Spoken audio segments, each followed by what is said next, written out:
Okay, then we're live. Selim, you have the ground. Okay. Thanks a lot. Okay. So we start now? Yes. Hi everybody.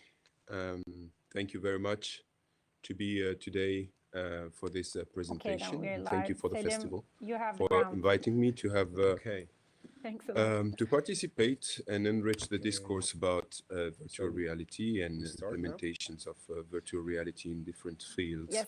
And how this create new archives.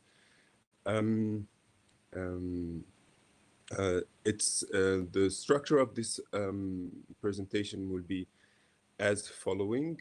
I have the instruction to have 40 minutes to present my project. We're going to talk about it right now, and then we have the rest of the time, almost like 20 minutes for Q&A and an open exchange with you guys. So thank you again. I decided to kick off this topic with based on a work of mine, which is Afroroutes, and I think you will realize how this work has no pretension to be the best piece of VR, but in the opposite, this piece or this work is a trigger to make us think about how the representation and how archive can be built using a new medium. You guys, I think now you are quite familiar with VR, and some of you already implement it in their practices. So I will quickly kick off with the Afroroutes, just to make a quick presentation. I got in touch with virtual reality in 2014 in a previous project of a guy, a photojournalist called Karim Ben Khalifa, and the project was called The Enemy. And for me, it was a really a starting point to think and how to implement VR in fields that are very familiar to me, which is documentary filmmaking and the music. So I will share my screen with you guys, and I will go through some templates. Sorry, we made some tests for the videos. The sound doesn't work, so I'll go quickly, wrap up quickly with my voice as a description. So.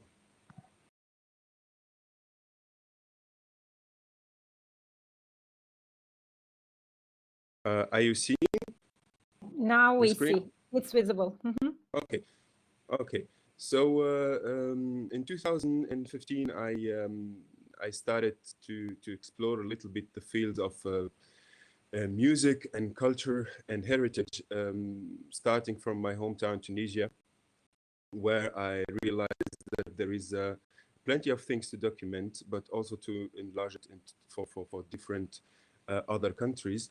And Afroroutes is a VR experience based on music. So it's a journey through different musics of people who has been displaced from the African continent to other places. So that was also a very starting point for me. I don't know if you guys know what is that. This is the door of no return. It is a door which is in the island of Gorée in Senegal. And all slaves that has been deported to the New World in the US and Southern Americas have been transiting by this door. That means every person who passed by this door will never come back again. For me, as a storyteller and documentary filmmaking, it represents a highly dramaturgical key point to document the world, but also to connect the dots of a history, of a past, present, and future. So as dramatic, as tragic is the journey of those slaves from Africa, I think this place is for me was the starting point to emerge or to immerse myself into that history that is in my eyes not well represented and very linked to negative images.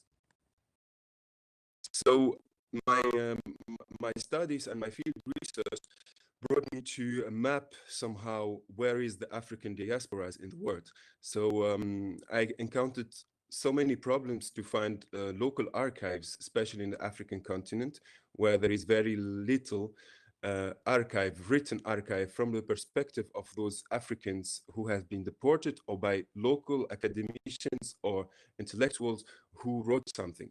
It is a very chicken egg issue, because in the same time you can see that there is a lot of documentation, but it's well conserved in Western bibliotheques, universities, and it's always from the perspective of European or Western people.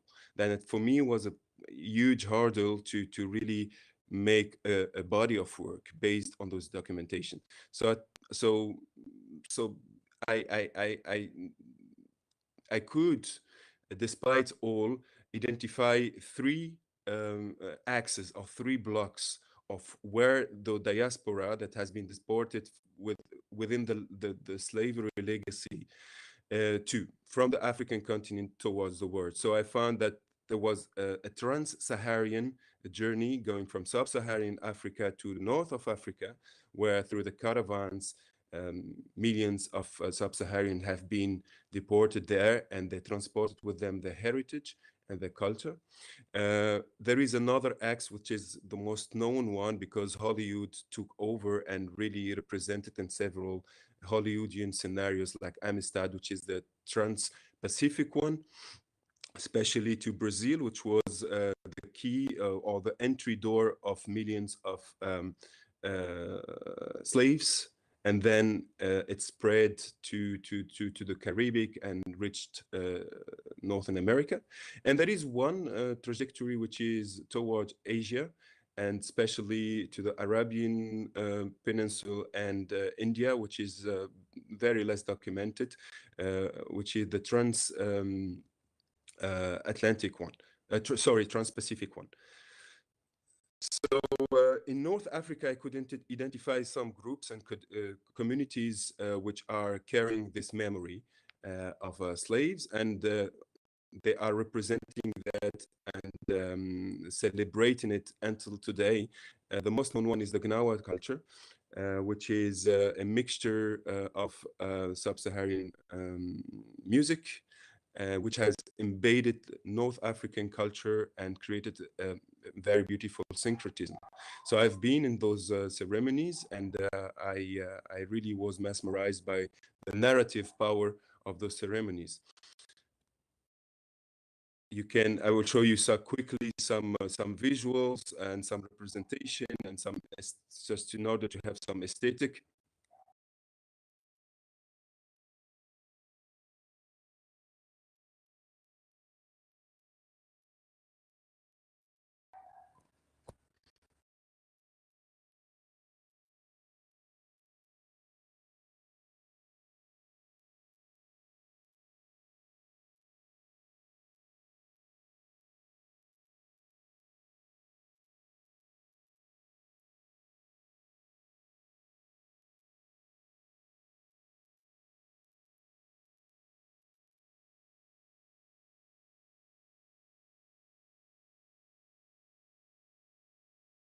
So as you can see, it's a.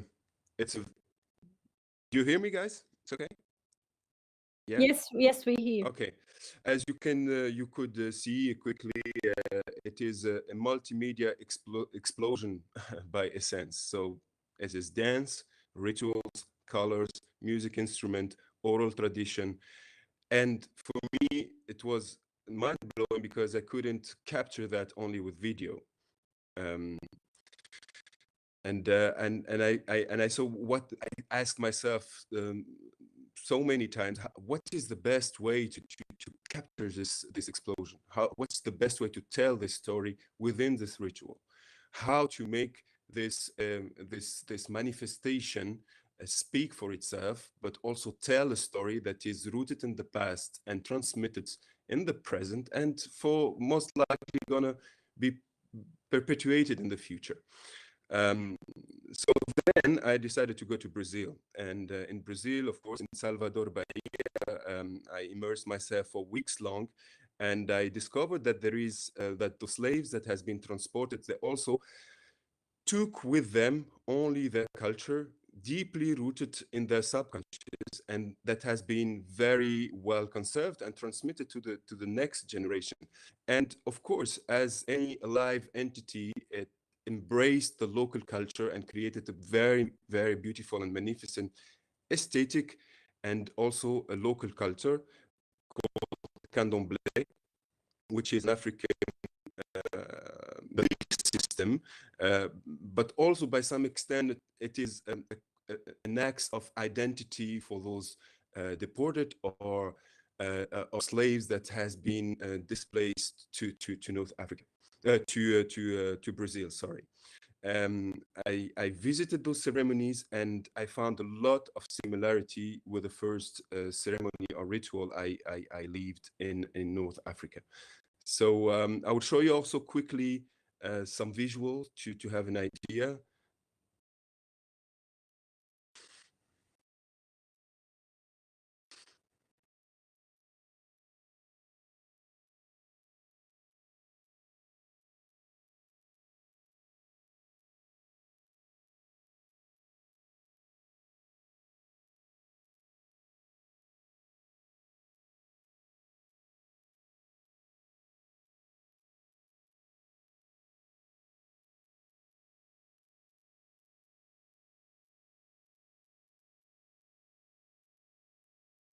This is in Brazil, right?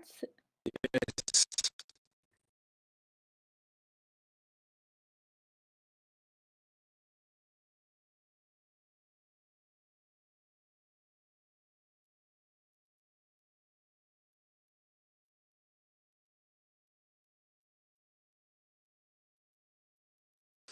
So yeah, so as you can see, as you can maybe feel that there is also a lot of similarity, and the same codes and representation is there. So for me, it was obvious that the link is there, but I was still a little bit lost in how to tell the story and how to collect those pieces of puzzle into in a coherent narrative. I make it a little bit quick, so because we can also later go more deeper into VR and the implementation of VR. Straight after that, I decided to go also to India. I was lucky to have a grant from a foundation for research trip to India, and I went to India, encountered a community. They call themselves the Siddhis, and those are African who went to India 700 years ago. The story of those communities very, very, very, on one hand, beautiful, of course, but also very mystic, and it's a piece of storytelling, purely storytelling. And I was quite shocked that there is a lack of documentation of this issue, of this community. And I found very little archives regarding the community of Siddhi. They are in northern India, in a place called Gujarat, and they are really they have real strong sense of community. And I'll let you see some visuals also.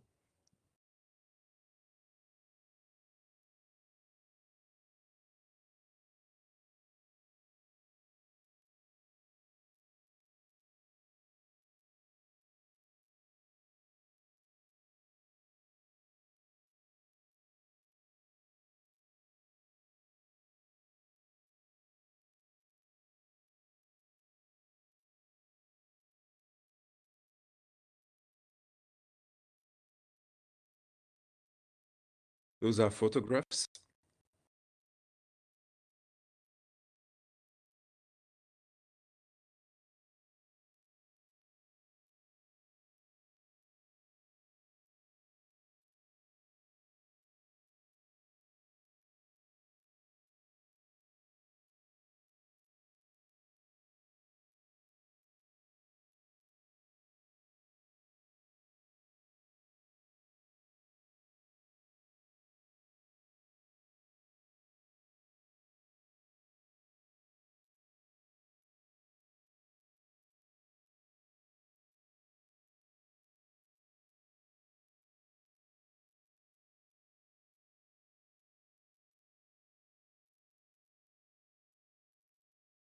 Selim, can I ask a question while this video is ongoing? Sorry? Can I ask a question also while this video is ongoing about this video also? Can I ask a question? Yeah, sure. Do you know for how many years have they been there? 786 years. Wow, okay.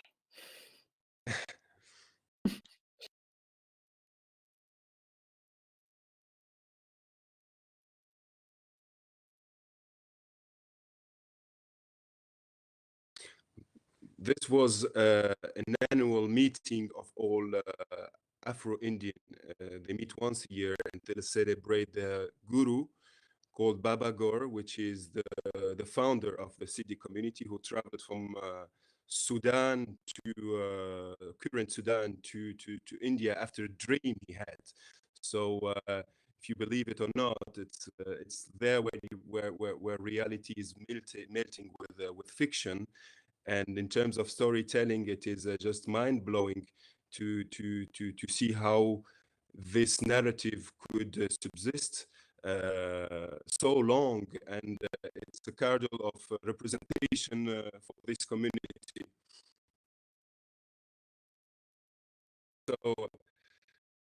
So yes, thank you for seeing that. Now I can dive again into this project. So you could see, guys, that the foundation of this project is to actually connect the Afro diaspora heritage and also create new archives. The experience is actually very simple. I try to compose it as simple as possible. And after visiting the three communities, I realized that virtual reality is the best medium to put it all together and to tell those three chapters in one coherent project. As you begin the experience, you will encounter three main characters from each community. One's from Northern Africa, one's from Brazil, and one from India. They will have the instrument of music in front of them, and you as a user, you are free to choose one of them. So once you choose your character, you will go three steps, very simple. So first of all, you're gonna choose one character, and then it's gonna fade out, and one character will start with his voice to present you the community, give you some background and information about where we are, what are the story, and who he is, and why he's doing that, what is the meaning of this music and the sense of communities. And then you will find yourself totally immersed into the ritual. After experiencing 5 to 7 minutes being totally in this explosion of senses, you will come back to the main menu and choose another character, and it goes so on. So you have three characters, three stories, three rituals. You have here some samples and video and visuals about the three ceremonies, which is the Gnawa one in North Africa, the Candomblé in Brazil, and in Ratanpur, Gujarat, you have the city ceremony. I think that VR in that sense was a great tool to capture all those mediums in the same time, because you can film it in video, you can capture sound, but those ceremonies are alive memory forms that are speaking, as I said, for the present, for the past, and most likely for the future. So it is experiences, or it is manifestation that has to be lived to really feel the power of it and to understand the history behind it. So I think in that sense, if you try to see it as an anthropology tool, I think VR could be a game changer in that sense. If we make a quick step back into the history of cinema and documentary, we see that actually in the 60s or 70s, there were like a lot of attempts to document the world and to film manifestations, human beings, and ceremonies, and culture around the world. If I were just gonna mention one person, which is for me very important, is Jean Rouch, who really documented Africa and different cultures in a very honest way. And I think the key, if we pretend to create visual documentation and anthropological document, is to choose the right distance to your subjects, not too far to lose objectivity, and not too close to not create a kind of invasion of the reality, or not to retouch the reality or manipulate the reality. And in that sense, my job in this project was exactly to choose the right place to put the 360 camera. So of course, those places and those areas that I had luckily the opportunity to access to were in some cases sacred, in other cases really hidden.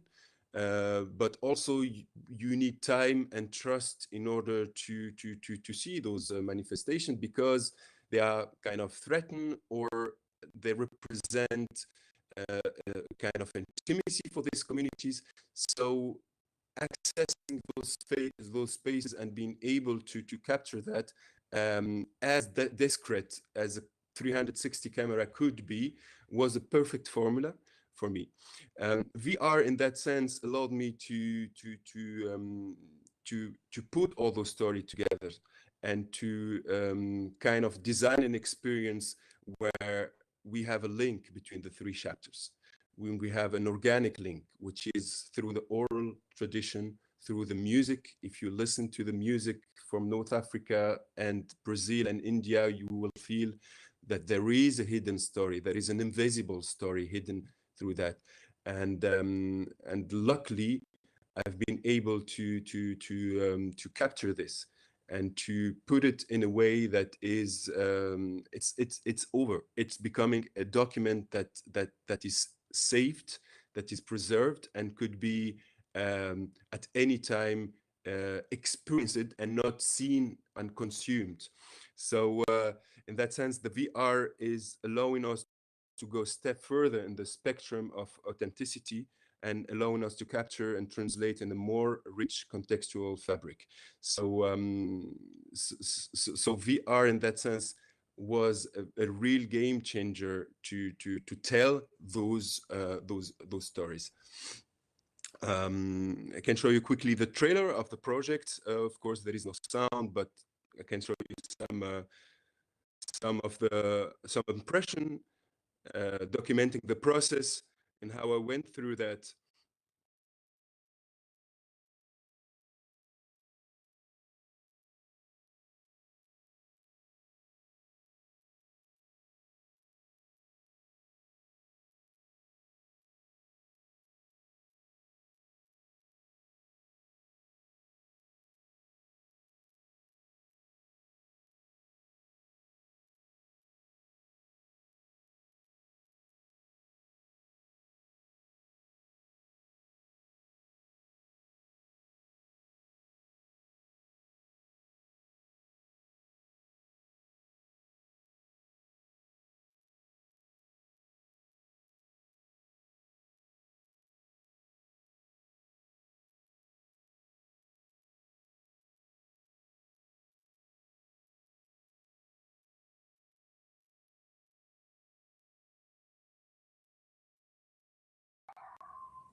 This is during the shooting.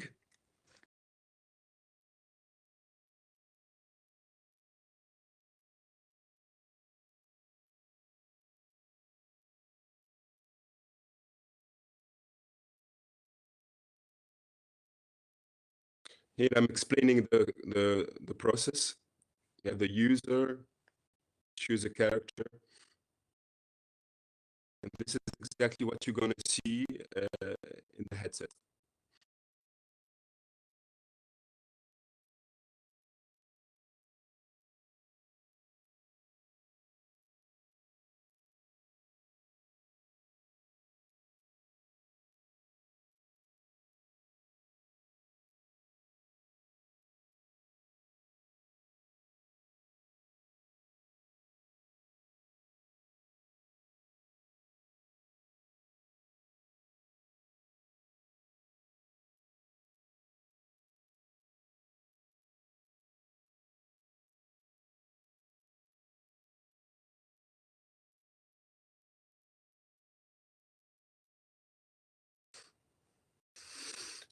So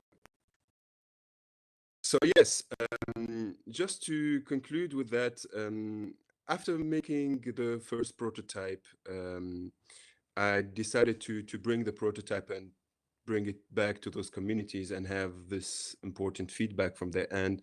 So in Morocco, the maestro of music told me that that he always dreamed about that, and he always knew that you have brothers and sisters on the other side.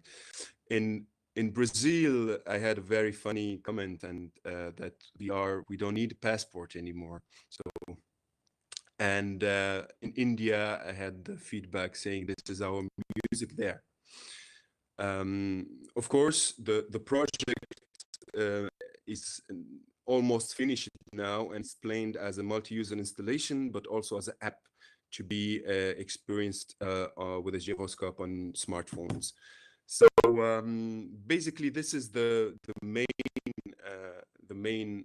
project that I based my work exploring VR and how anthropology could benefit from this medium, and how those 3 chapters of story and how to capture how I could really document those manifestation and really package them as a piece of archive that's going to last as long as the digital world exists.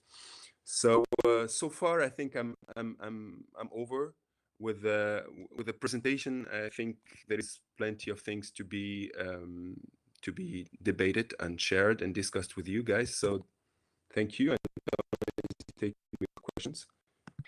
Thank you so much.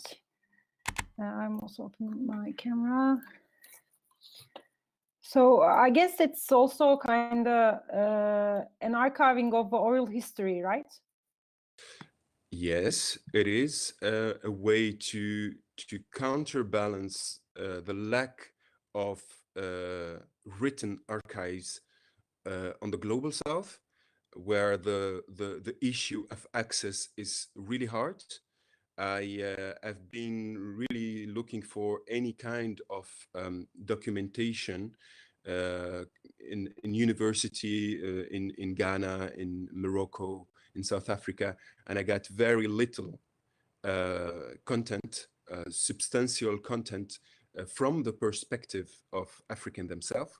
And but on the other hand, in Europe, Oxford, Paris, and all those museums, I got a lot of things, which for me represent a big problem, because there is a need of reappropriating the narrative, but at least to make it shareable, to make it accessible for artists like me or other people from the global south to benefit from it, to create based on that, and not to really run behind those closed jails.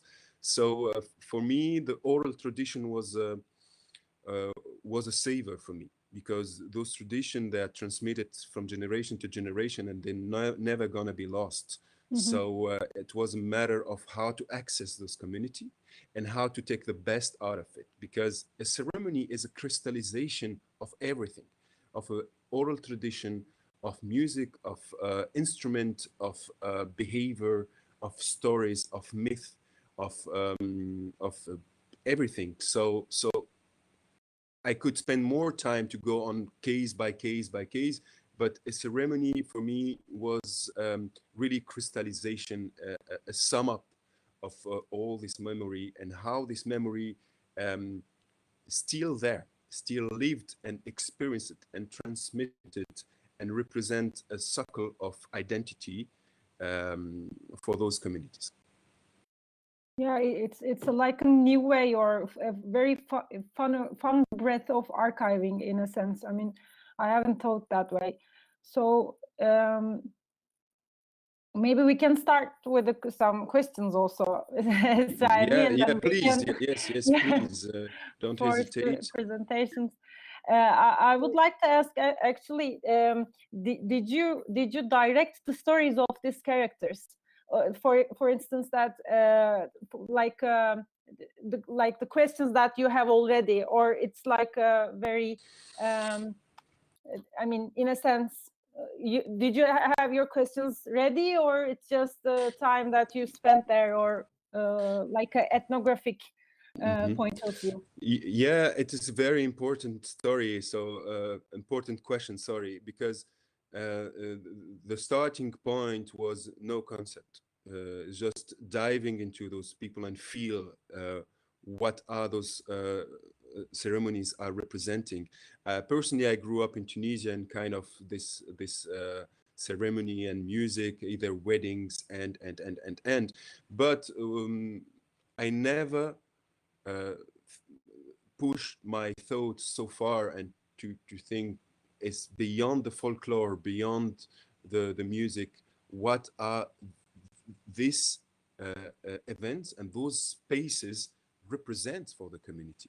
What the foundation of that? Why are they still perpetuating that? And I just could answer just by making those rituals and ceremonies. It's a way to say we are here, we exist, we didn't disappear. Our story is still there and matters, and we know it, and we have it. So for me to access those spaces was like a challenge to make those communities believe me that I'm not here to take it, I'm here to enrich it. I'm here to try to connect it with other snippets or pieces of story that are interconnected but still invisible, and the kind of restoration of this story, which is 100% on the same level of a narrative, and basically I said, what if I put a 360 camera there? What's going to happen? You know, what's going to happen for a user to suddenly see people dancing, doing rituals, singing, and feel the drums and the instrument and the vibes, the pre ceremony and after the ceremony. How is it, you know? And beyond the folklore and beyond the exotization of those person, and it is a very, as a director, it is a very heavy task I put on myself, because I had some feedbacks from people saying like it's a sacred place, you cannot put people inside of them like this. But I think we should look beyond that, because as long as it stays closed, we're gonna perpetuate the folklorization and exotization of that. So people would come and will have from very far a camera and try to document it, but the distance of understanding between public and those people will remain the same. So to immerse users inside of them is the way to make them understand the history. Yes. Thank you so much.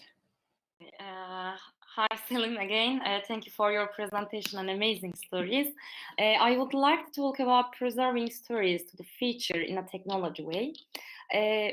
You know, people pass their thousands of years of traditions from generation to generation in a kind of celebrations. And I would like to ask you a question: how can we protect 360 degrees in the future? And how can you protect the projects and the people's stories you have done today for the future? Well, I mean, I think that's this question is beyond my responsibility as just as an artist or filmmaker. I think this project could fit perfectly into mediatheks, institutional mediatheks or bibliothèques, museums, can feed perfectly universities, can feed perfectly curriculums of history, could be taught, can be used as a teaching material in schools or university, can be also feed musicology departments. It could be embedded into gaming. It could benefit a lot in a different forms to be used as an education tool, but also to be preserved as a new archive. If you go on a mediathek and you want to know what is Gnawan, what is Candomblé, what is Damal, instead of watching a video, you can put your headset and you know exactly what is that. Instead of hearing about it, or which is important, but instead of just hearing about it or reading dry 300 books around it, you can experience it. You can live it. Ah, this is it. So the fact of experiencing something instead of reading about it, or instead of just watching something about it, or to leave it, I think it makes a huge difference. And now I think there is the public debate and how to reinvent archives and how to preserve those cultural practices and narratives of the world without disfiguring them, without putting on them a folkloric stamp or exotic stamp, not just people dancing, but to use it as a stepstone to studies, or to develop it and nourish it and build on them a real foundation of anthropology, or a real foundation of education, or take it just from there and develop it, you know. So I think in one hand it could, just to come back to your important question, it could be a standalone for itself as an experience, as a project into festivals, online, browsable, etc. But it could be taken also by institution like mediatheks, institute of archives, and have a sample of that. I mean, with this project, I can have like the next 10 years work, you know, going to the Amazonian, going to Eskimos, going whatever. I can have like it could be duplicated in many forms and represent a new way of archives, a new way of experiencing the world. Yeah. Thank you. Any other questions?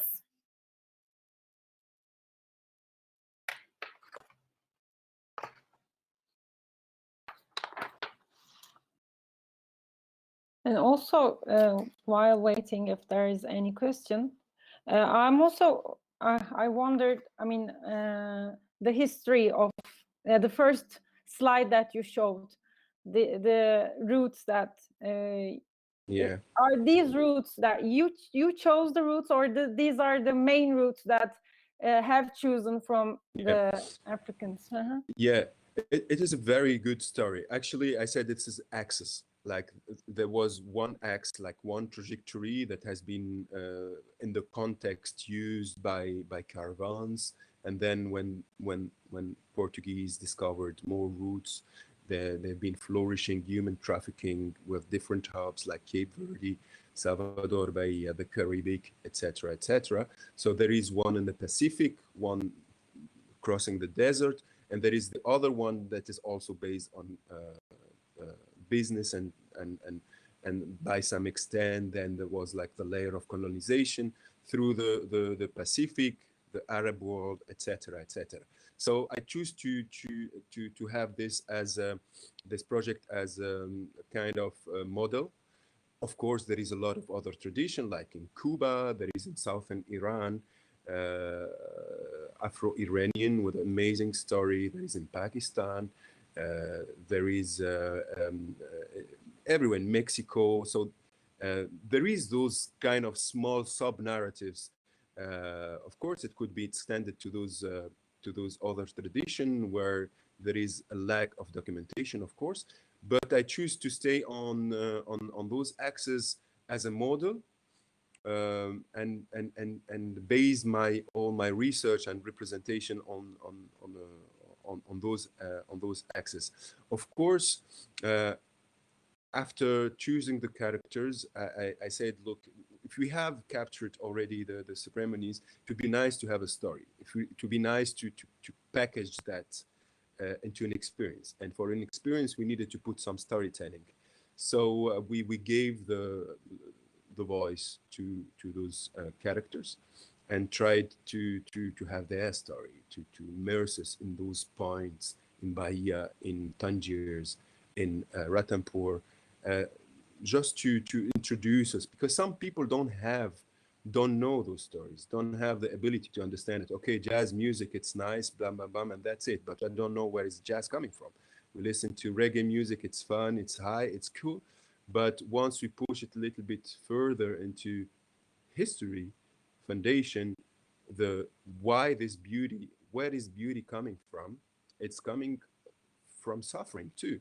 So why don't we highlight also the story, the background of it as a part of, awareness? Because I'm opening a little bit small remark. With the project, I've been able, thank my producers in Berlin, to go with a prototype and try to identify the audience, because I knew that this kind of project would be a little bit complicated to fund, especially for Western audiences who maybe don't have this background or the interest to know where is this music coming from. We like samba and that's it. I don't care where it's coming from.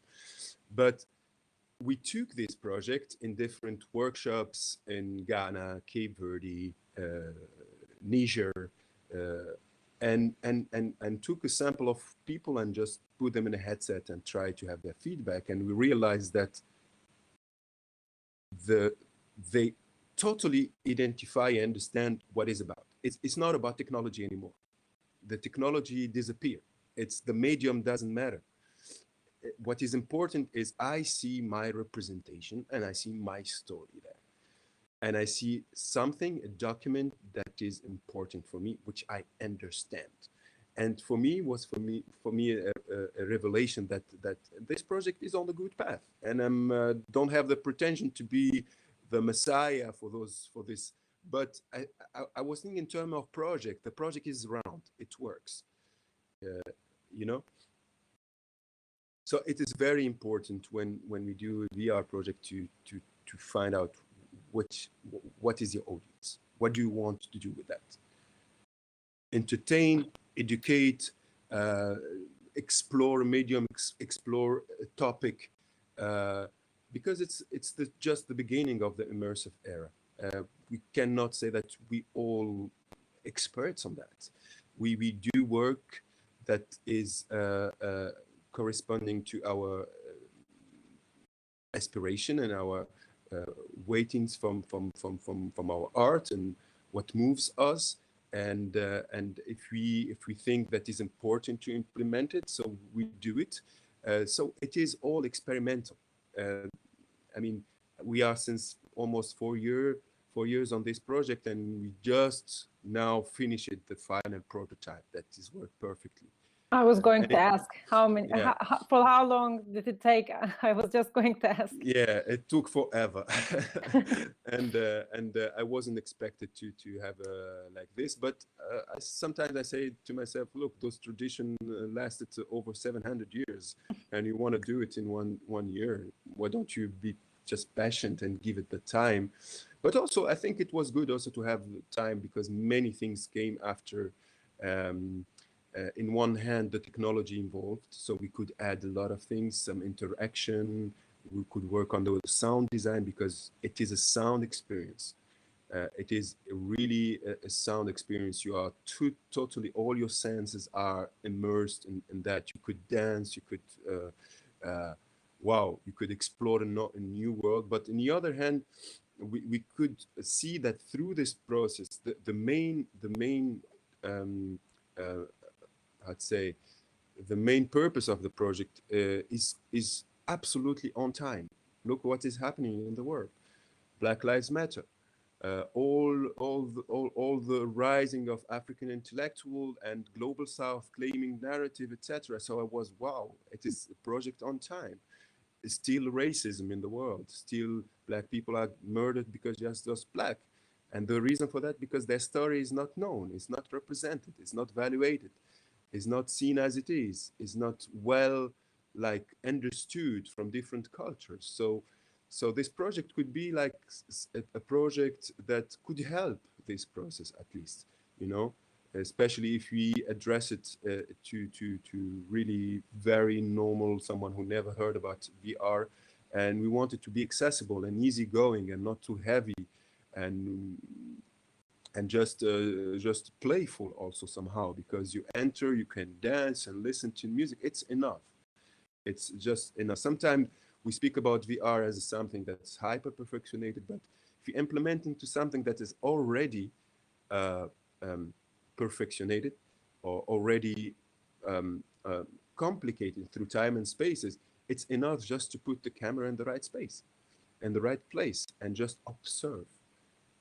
And for me, that's why I think it is an anthropology tool by excellence, because it allows you to observe within the right distance and not to interfere, and to have the respect, let's say, and the right distance to what you see. And that's it. It could be very powerful as long as that it is like this. Sometimes when you try to perfectionate your installation and stuff, you lose the sense of it. You have many buttons here and here. You can do wow, and you have sounds from every places, but we still are not have the ability to understand how VR works. Our brain is absorbing much more information, and sometimes it's too much. That's why to keep it very simple and try to use it as an external eye that capture more, and that allow us to be in a place that normally nobody would access to, and first of all stick to that. I would like to ask your future projects. What's your future project?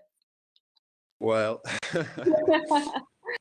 I think first of all we need to make a good release to this one, and there is some evolution, of course, but within the COVID situation and within all this mess around us, I don't have much more project. I think this is my project that I want to release very soon. Okay, we've been lucky to have a presentation at the Berlinale 2018 as a prototype. We've been able to show it in different conferences around the world, and with the purpose to start a discussion like we do today. Not as an experience in itself, but to start a discussion about anthropology, to start a discussion about how to create new archive and how to conserve it, what is the educational impact on it, how it's now aligned with the context and political context we live in. So just to start to bring people to think about it. It is a trigger project. I think it could be an everlasting prototype. But as a future project, I don't know, maybe after this one, I will just take a piece of a stone I will draw on the wall, maybe, I don't know, and it's going to be enough too, The African roots, will it be public, open to public? I mean, how they or we, I don't know, how we can experience it. It will be online or? Well, I mean, there is plenty of formats we've been thinking about. First of all, to make the app, and it's downloadable. Everybody can download it and experience it on a smartphone or on a cardboard. Ideally, it's the installation. That means venues on festivals, venues on event and festivals, etc. We've been thinking about developing maybe the sound part, as it is just also take just the sound part and make immersive podcast. It could work perfectly. Just to put the headset and close your eyes and you are already there, and have a kind of nice specialized and well-designed sound narration that is also an output format. We've been thinking about Exodome, which is just a dome. You enter inside, it's like an Eskimo dome, and there is 360 projections, so you enter without everything, and you are surrounded by the story. But those stuff are expensive, and but we will see. But there is a lot of outputs possible. Ideally for me is to have it like in some curriculums on history books or with governments from African countries or European country to integrate it slowly maybe into the history of France, for example. Or history of UK, like, you know, not to close the eyes to the colonial past and to use that as, you know, opportunity to reconcile narratives. Yeah, there is plenty of work, of course. Well, it was very lovely talk and also discussion. I mean, I enjoyed a lot. Thank you very much. I'm sorry that the sound on the video didn't work, but on demand I can send you some private link. You can see those videos, and the trailer of a project is online, of course. I mean, very welcome, and if people want with the participants to really try to implement music in their future project, I'm totally open to give some insights how to record it technically, because there is a technological part that we didn't went into depth, but I had luckily the chance to work with very good professionals in Berlin with in VR, Sönke Kirchhoff and Philipp Wenning, who are excellent camera people and really technically very sharp, so we could capture ambisonic sound and capture also with a high def 8K footage, which are really a rarity to have this quality. Yeah, so if you guys are interested to go in the field of capturing culture, creating new archive, which technology to use, how to process, I'm here. I think I uncovered some information, but I can give you some insight experience there. You're very welcome. Thank you. Thank you. We are on time, right? Yeah, that's perfectly on time. Yes. Okay. And for the end of the session announcement again. So let's also we'll be Tomorrow we have a holiday time, huh? no holiday. It's get together time. We have a get together session tomorrow also at